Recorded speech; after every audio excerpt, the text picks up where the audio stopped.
That's what an enzyme does, and the body is filled with hundreds of them, digestive enzymes and all kinds that keep the body going. There's one enzyme out of thousands called cytochrome C, on which quite a lot of research has been done. This enzyme facilitates the capacity of cells to use oxygen to burn the fuel that is dropped by through the bloodstream and take the energy out so that the cell can go on working. So it's a very important enzyme. And we know that that protein, cytochrome C, that enzyme, depends upon 312 nucleic acids which code 104 amino acids in a specific sequence. And that makes up one molecule. And then when you make the next molecule, you have 104 more. And then they hook together and finally they build up the liver or whatever it is. In this case, it's this enzyme. There is one amino acid difference in the chain of 104 between a rhesus monkey and man on that enzyme. In other words, you take cytochrome C enzyme from a monkey and the one from a man, and you compare them under the microscope. There's one amino acid's difference out of the chain of 104. Between man and a horse, there are 12. Between a chicken and man, 14. Between a tuna fish and man, 22. And between yeast and us, 43. So, we are more like yeast than we are unlike it. And the interesting thing is, it takes around 10 million years to establish a single change in an amino acid sequence. Well, life emerged, and it seemed to be organized around two basic principles. That when these nucleic acids are coding for the sequence of amino acid chains to make up proteins out of which we're all made, sometimes there was a deviation from the previous pattern. And this deviation was primarily caused by solar radiation. In the early days, we did not have a thick atmosphere. So the sun's rays came banging down, and they were powerful enough to keep knocking an electron out here, an electron out there, and changing things. So you had massive genetic mutations in those early billions of years, or millions of years. And so there was a proliferation of life forms, both plant and animal. Now, every plant, every living creature only survives by virtue of its being able to find a niche in the environment that serves its needs. And if it can't find that niche, or it doesn't have what it takes to survive in whatever niche it's in, then it goes extinct, or it's killed early. And if it dies early, it's not around to reproduce very much, so it doesn't leave very many offsprings, and eventually it goes extinct. Now, let me just give you an example of how that principle of natural selection coupled with mutation has worked to produce us, or to produce some form. You know, the horse at one time was about this high and had 5 fingers.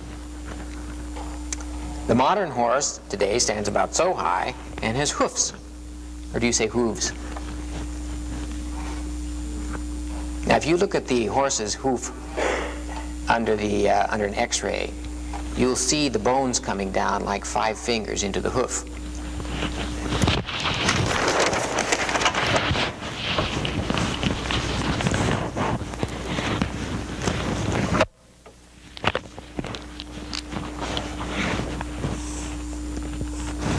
Comes down sort of like that, and if you look at the X-ray, you see the bones coming down, and you see 4 fingers coming down into the hoof, and the thumb kind of got short and was bent under and became the hock.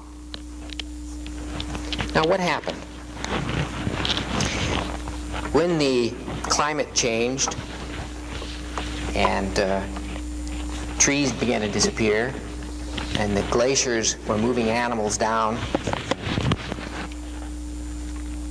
The soft tissued hand wasn't very good for survival, running around on rocks. So somewhere along the line, a horse was born. It had stubbier fingers and thicker skin. And that horse lasted longer and reproduced one more season. And he passed on that characteristic genetically.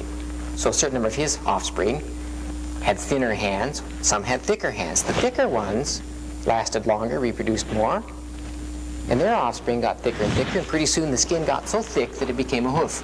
Well, the fingernails really all came together. That's what the hoof is. It's a big, ugly fingernail, I guess you'd say. Not so big and thick you could put a shoe on it, right? And the thumb just got shorter and shorter because it was in the way, and it just kind of turned under. See? And lo and behold, we got the horse, who could survive, you see, because he can gallop around on all those rocks with these hoofs. Well, natural selection plays everywhere enormous force on what's called evolutionary pressure on every organism.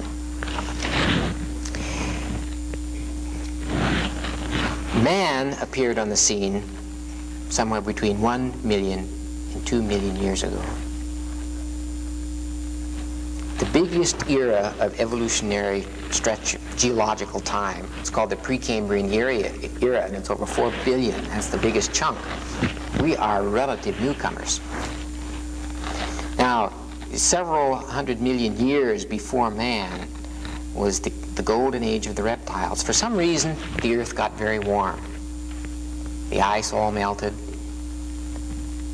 The oceans filled up. And the pressure of the ice on the ground enabled the ground to come up, and you got mountains and hills, and the continents arose.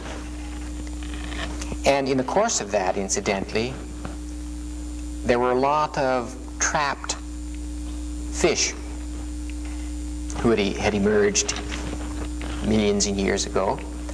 And you know, if you have a shallow pool, there's not enough oxygen in the water. Some of these fish took to getting some of the oxygen by gulping at the surface. They could get some oxygen from the surface of the water and some through the gills. When the pond dried up, fish with stubby fins who were practicing more and more gulping air from the surface could actually crawl out on the land for a while and still survive.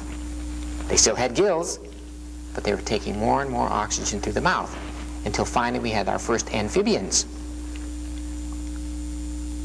And later, these gill slits moved up evolutionary and became our ears. In fact, if you've ever seen a human embryo in the very early stages, they have gill slits. They have a tail. And you cannot tell a fish embryo from a chick embryo, from a cow embryo, horse embryo, pig embryo, and human embryo at that stage. Because in the course of the gestation period, they go through the whole period of evolutionary history before. In the case of a human being, in the course of 9 months.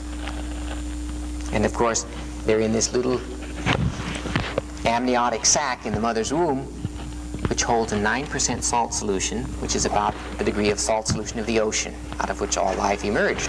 We just carry a little bit of the ocean, I don't know if it's Pacific or Atlantic, in the sac. And in the course of 9 months, the child transgresses 4.5 billion years of evolution in order to produce the fully formed human being. During that age of the reptiles, the ones that emerged dominant were a class of reptiles called dinosaurs. And there was so much water around that those dinosaurs could be buoyed up by the swamps they were in. And but as the swamps dried up, you see, what was there to hold up all that bulk? These dinosaurs had feet this big around. Some of them were upwards of 100 feet long. and they weighed many, many tons. And in fact, these dinosaurs, in spite of their enormous size, had a brain the size of a walnut. Now, almost all of that brain was given over to keeping track of where parts of the dinosaur were. I mean, the psychomotor area in that walnut was almost the entire walnut. In fact, the dinosaur got so long that the amount of time it took to get the message from the walnut brain in the head down to the tail saying, "Get out of the way, here comes a dinosaur-eating dinosaur." You know, the big brontosaurus, you know, the gentle one with the tiny head, you know, that looks like that. You know, that one was vegetarian. But the Tyrannosaurus rex, which is the one with the tiny forefeet and the big hind legs and the big tail and teeth, ate this one. And so, you know, if he could see the Tyrannosaurus rex coming over here, he needed to get a message down here to get out of the way. And if it didn't, then he become hamburger, dinosaur burgers. So what evolution did was it began to make a little auxiliary brain back here, also about the size of a walnut. And so they just had a sort of secondary headquarters back, hindquarters, I guess, back there to sort of... And there was frequent communication between the two, obviously, because if they tried to run in opposite directions, you'd have trouble. But eventually, the dinosaur became extinct, and I've often musingly thought to myself that there's a lesson in extinction here. That if you begin doing thinking with the wrong part of the anatomy, you're apt to become extinct. And seeing some of our social and governmental policies now, you have to wonder where our politicians are doing their thinking at. Presumably their brains are bigger than walnuts, so there's got to be some other answer. These rascals were around for 125 million years. They were durable. But you know what? When the Ice Age came and the puddles dried up, they had so specifically adapted to their environment that they couldn't survive, and they could not generate enough mutations to create new forms. They just came to an end. They have no descendants. For them it was total kaputness. It's very interesting. At the same time, a new kind of creature emerged that was warm-blooded. See, these creatures, when they woke up in the morning, were cold and they had moved very slow. They couldn't move very fast till they warmed up because they're the same temperature as whatever they're in. But a new class of animal that had a mutation that enabled them to be warm-blooded came on the scene. Little rodent-like creatures, the mammals. And after the reptiles went and the dinosaurs went, the mammals rose supreme. These mammals had a walnut-sized brain too, but the relationship between a walnut brain-sized rat and a walnut brain-sized dinosaur is quite different, because the rat's body is only tiny, and you only need a little tiny piece of the brain to keep track of all parts of the body of the rat, so you can use other parts to do other things. Well, it's very interesting. Cut a long story short. When that ice age descended about 1 million years ago or so, by this time, creatures that look very much like man, a little more hairy perhaps, had spread almost all over the planet. But when that ice age came, there was a great pressure to deal with that, creating, otherwise the survival would have been impossible, creating means of survival. They had to think up the idea of killing a bear and taking the skin and putting it around you. They had to think up the idea of building a shelter. They had to think up an idea of how they're going to store food. And in that space of that ice age, the size of the human brain increased more rapidly than any other organ in the entire history of evolution. What emerged was matter so complexly organized it could store history, it could remember. And one of the things that emerged at that time, not only could it remember, but it began to be able to create sounds which stood for other things. Communication and speech became a possibility, and this would make knowledge and culture cumulative and caused man, humanity, to emerge at the apex of evolutionary forces, at least on this planet, without a shadow of a doubt. Man is the supreme adapter to any environment and the supreme modifier of every environment. That rapid growth of the brain really is one of the most incredible stories, because originally the part of the brain that interprets smell was very big. And when creatures took to the trees, there's not much smell up there. And what became more and more important was vision. And you jump around the tree, you can't sniff out where the limb is. You have to see it if you're going to be jumping around. Eyes and hand coordination became very important, and eventually the swinging around with the arms enabled the shoulder blades to go back until eventually man became erect. And you had the hands free, and now with hand-eye coordination you could become a tool maker. Once you had tools, you had an extension of the capability of the human body. And once you had language, you could explain it to other people, you could remember it, you could transmit it from generation to generation. You wouldn't have to reinvent the wheel each generation. Culture became possible, and you had a new creature. Now, in recorded history, Mr. DeCarly, please call the office.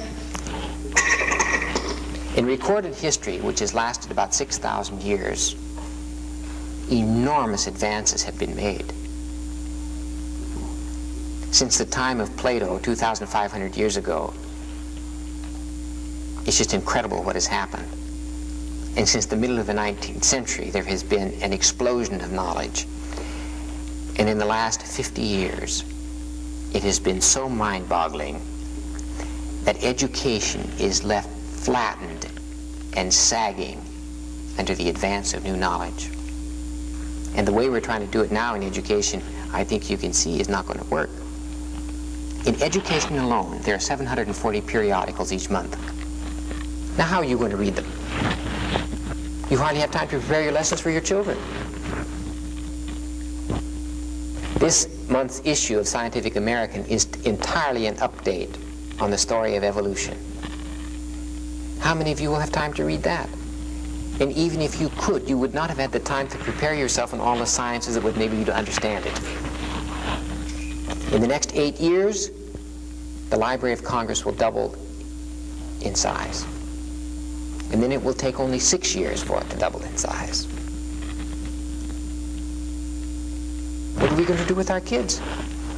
We're going to still teach them about the Battle of Hastings? That's why, as we head towards the year 2000, we're going to have an educational system that focuses on the achievement of learning competence as the key factor in the actualization of human potential.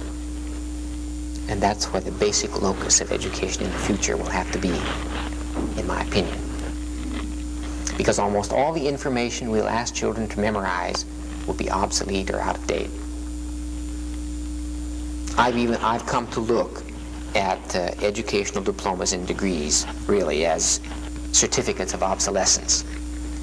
It says the bearer of this certificate is hereby out of date by virtue of the fact that the information he learned is no longer useful. But supposing you get a certificate that says the bearer of this certificate has become a master learner, and he can learn anything quickly. That'd be a certificate worth having, because it means you could adapt. U.S. Department of Labor says that people are going to have to change jobs. Those kids who are born now, by the time they're adults, will have to change their jobs as many as 12 times in their adult life, and they may be major job changes. I mean, it won't go from spading a garden to raking the leaves. It's going to be big jumps. And only those who can learn something new are going to be the best survivors, obviously.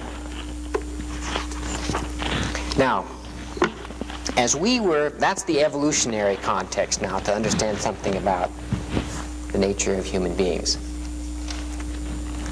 Somebody says it would be helpful to stand up and wiggle a bit. Let me just make this point and then I'll have you stand up. I don't know if the heat is on or the air is off or I'm having hot flashes, one of the two. Maybe a combination of all three. I want you to keep that story of evolution just in your mind, because you go back a very long way. Obviously, the actual elements that make you up, the carbon, the hydrogen, and the oxygen, and the nitrogen, was here 4.5 billion years ago. So I know you thought you were under 30 or under 40, but actually you're 4.5 billion years old. And as you eat and you breathe, you replace the parts, and that sort of keeps you going. Eventually, the decaying wears you out and takes over, and then you die. And then you completely disintegrate, but those chemicals, you go back into the ground, suddenly you become the grass, some cow eats you, milk is made, and some baby drinks the milk, and now you are part of the baby's bones. So we really are interconnected. All of us were probably parts of dinosaurs at one time.